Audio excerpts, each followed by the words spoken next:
Good evening, friends. Today our topic is Wurtz reaction. In Wurtz reaction, when 2 moles of alkyl halides is treated with sodium in presence of dry ether, it gives higher alkene. ये Wurtz reaction होता है 2 moles of alkyl halide. Alkyl halide अगर हम 2 moles लेते हैं वो sodium के साथ अगर रिएक्ट होता है in presence of dry ether it gives higher alkane.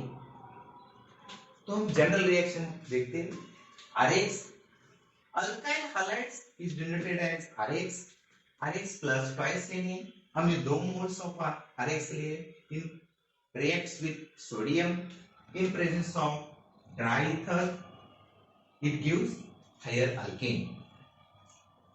Example देखिए example CH3 Cl plus Na Cl CH3 in presence of dry ether। तो क्या आएगा ये Cl और ये Cl सोडियम के साथ रिएक्ट होगा और हमें मिलेगा CH3 plus twice NaCl CH3 Cl twice NaCl CH3 in presence of dry ether हमें मिलता है अल्केन यानी हायर अल्केन। हमने क्या लिया अल्काइल हैलाइड जनरल रिएक्शन ये methyl chloride plus methyl chloride in 2 moles of methyl chloride when reacts with sodium in presence of dry ether it gives ethane। Another example number second CH3 CH2 Br plus Br CH2 CH3 in presence of dry ether क्या आएगा ये Br react होगा sodium metal से और हमें मिलेगा CH3 CH2 CH2 CH3 plus twice NaBr। ये होता है Wurtz रिएक्शन। समझ में फर्स्ट हमने लिए RX plus sodium plus XR that means 2 moles of alkyl halide reacts with sodium in presence of dry ether it gives alkane। Example अब देखते हैं इसका मैकेनिज्म क्या होता है। अब देखते हैं मैकेनिज्म ऑफ Wurtz रिएक्शन। इसका मैकेनिज्म जो होता है वो होता है फ्री रेडिकल रेडिकल फॉर्मेशन। देखिए हमने क्या लिया था Na तो इसका अगर तो हमें मिलेगा Na radical plus Na radical formation. दूसरा लिया था हमने मिथाइल क्लोराइड मिथाइल ब्रोमाइड तो इसका मिलेगा हमें CH3 radical plus Cl radical. तो ये CH3 radical plus CH3 another one CH3Cl जो होता है रेडिकल वो रिएक्ट तो हमें मिलेगा CH3 और ये Cl और ये Cl और लास्ट में आता है Na radical plus Cl radicals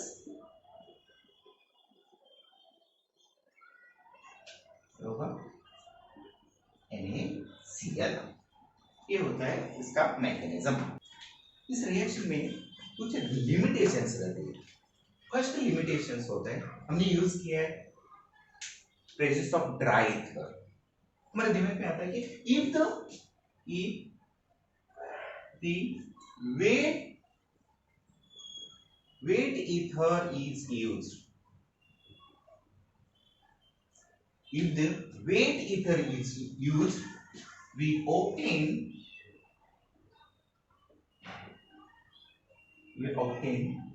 alcohol.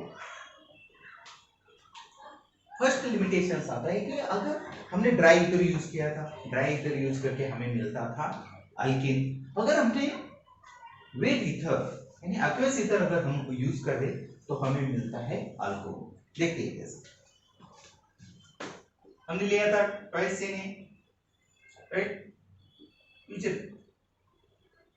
Na is reacts with water to form NaOH plus H2। Balance कर दो। Na हमने लिया था CH3 मिथाइल क्लोराइड और मिथाइल ब्रोमाइड प्लस NaOH। तो क्या होगा, ये इन्हीं के साथ रिएक्ट होगा और हमें मिलेगा CH3OH plus NaCl।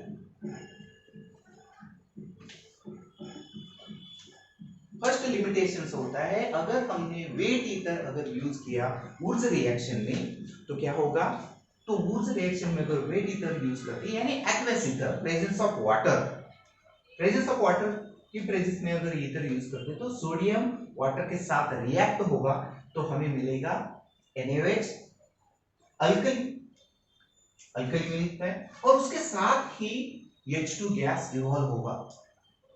H2 gas evolution, H2 gas मिलेगा। और अगर हम उसके बाद नेक्स्ट स्टेप में अगर अल्काइल हैलाइड लेते हैं और NaOH के साथ रिएक्ट करते हैं तो हमें क्या मिलेगा, अल्कोहल। यानी फर्स्ट लिमिटेशन है, if the wet ether is used we obtain alcohol। second limitations,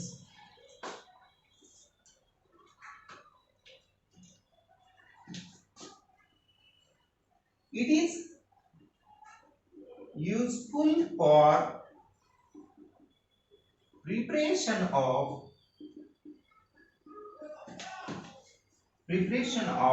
higher alkane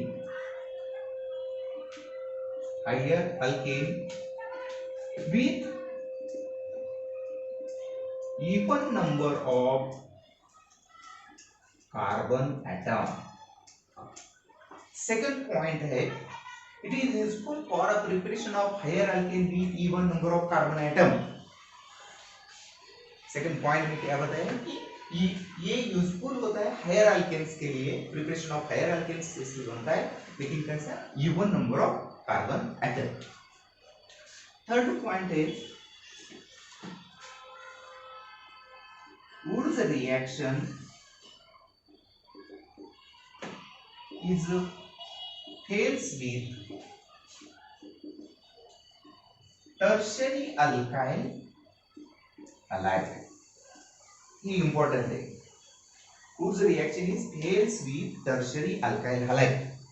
अगर कहीं tertiary alkyl halides दिया जाता है तो Wood's reaction फेल होती है, क्योंकि अगर कोई टर्शियरी अल्काइल देता है और उस पे Wurtz reaction sodium in presence of dry ether तो उसका प्रोडक्ट नहीं मिलेगा, रिएक्शन नहीं होगी। फोर्थ पॉइंट आता है, if the two alkyl halides are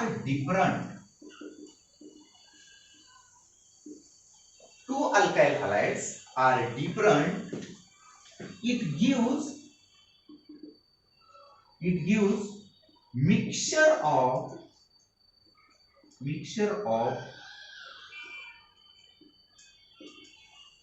possible alkane। अगर हम टू अल्काइल हैलाइड डिफरेंट लेते हैं, suppose that CH3Br methyl bromide और इथाइल ब्रोमाइड अगर हम लेते हैं, उनके ऊपर वुर्ज रिएक्शन करते हैं तो हमें क्या मिलेगा, मिक्सचर ऑफ पॉसिबल अल्केन्स। कितने पॉसिबल अल्केन्स मिलते हैं उतने हमें प्रोडक्ट में मिल जाएंगे। यहाँ देखते हैं example, CH3Br plus ट्राइसेने Br CH2 CH3, इन्हें हमने लिया है मिथाइल ब्रोमाइड और यहां लिया है ethyl bromide in presence of dry ether, in presence of dry ether. तो हमें पॉसिबल कितने मिले? CH3, यानी ये भी पॉसिबल मिलेगा CH3 CH3। दूसरा पॉसिबिलिटी है CH3 CH2 CH2 CH3, self react होगा, ये भी सेल्फ रिएक्ट होगा और उसके बाद ही क्रॉस रिएक्ट होगा, यानी CH2 CH3, यानी ये 3 पॉसिबल अल्केन्स हमें मिलते हैं। तो इसमें ये 3 पॉसिबल अल्केन्स मिलते हैं, लेकिन ये किसमें होते हैं? मिक्सचर होता है, ये जो मिलते हैं इन मिक्सचर फॉर्म। मैंने बता दिया कि अगर डिफरेंट अल्काइल रहेगी और सोडियम के साथ reactor in presence of dry ether, हमें मिलता है mixture of ethane butane and propane, जो मिक्सचर ऑफ अल्केन मिलता है। नेक्स्ट पॉइंट रहता है separation of this mixture of alkane into individual compounds. अगर ये मिक्सचर को हम इंडिविजुअल कंपाउंड में ट्रांसफर कर रहे हैं, सेपरेट कर रहे हैं मिक्सचर को, तो वो क्या होता है कि पॉसिबल नहीं है, because their boiling point is near to each other, क्योंकि उसके जो बॉइलिंग पॉइंट होते हैं वो बहुत नजदीक होते हैं, इसी कारण हम उसको सेपरेट नहीं कर सकते और इसी कारण whose reaction cannot suitable for synthesis of odd number of carbon atom, इसी कारण whose reaction suitable नहीं रहता कि preparation of odd number of carbon atom। Problems of whose reaction मैंने लिखा फर्स्ट प्रॉब्लम एक प्रॉब्लम ये है in presence of sodium dry ether. तो ये स्ट्रक्चर देख के याद आना चाहिए कि लिमिटेशंस ये कौन सा है? वन, यानी one carbon is attached to 3 carbon atom. इसका मतलब होता है कि ये कार्बन 3 कार्बन को अटैच है, तो क्या होता है? Tertiary, right. और अगर हम बिना टर्शियरी कार्बन को अटैच करते हैं तो ये हो गया टर्शियरी अल्काइल हैलाइड्स। और वुड्स रिएक्शन में लिमिटेशंस बता रहा है कि Wurtz reaction is fails with tertiary alkyl halide, यानी कि टर्शियरी अल्काइल हैलाइड अगर दिया है उस पे अगर हम वुड्स रिएक्शन कर रहे हैं तो वो हमेशा फेल ही होगा, यानी यहां मिलेगा हमें नो रिएक्शन। गलती से भी मत कुछ प्रोडक्ट मत लिखना। सेकंड ये दिया है सेकेंडरी अल्काइल हैलाइड है, तो इसका जो प्रोडक्ट आता है तो ऐसा आएगा, यानी अगर हम वुड्स रिएक्शन कर रहे हैं तो हमेशा यहाँ एक दिया जाता है मोल्स, लेकिन हमें लेना है 2 मोल्स लेके हमें रिएक्शन करना है, ठीक है। तो यहाँ ये ऐसा आएगा इसका प्रोडक्ट, यहाँ जो Cl है 2 Cl निकल जाएंगी, तो यह हमेशा ऐसा आएगा। उसके साथ क्या होगा? ट्वाइस NaCl, यानी 2 मोल्स अगर हम लेते हैं तो यहां से एक Cl और दूसरे मॉलिक्यूल्स में एक Cl सोडियम के साथ निकल जाएगा और ये दोनों मॉलिक्यूल्स ऐसे बाइंड हो जाएंगे। नेक्स्ट आता है ये साइक्लिक कंपाउंड है। अगर कोई साइक्लिक कंपाउंड दिया जाता है, यहाँ ब्रोमीन है क्लोरीन है, तो इसका मतलब है ये दोनों भी निकल जाएंगे, तो सोडियम के साथ ये दोनों निकल जाते हैं, तो ये कंपाउंड, तो ये ऐसा प्रोडक्ट मिलेगा। और लास्ट में दिया है ये यहां CH2Br दिया है, CH2Br तो 1 मोल है, हम दूसरा मोल सेम लेते हैं तभी हमें 2 बेंजीन रिंग मिलेगी, ऐसा मिलेगा। इसका CH2 दूसरा कंपाउंड रहेगा,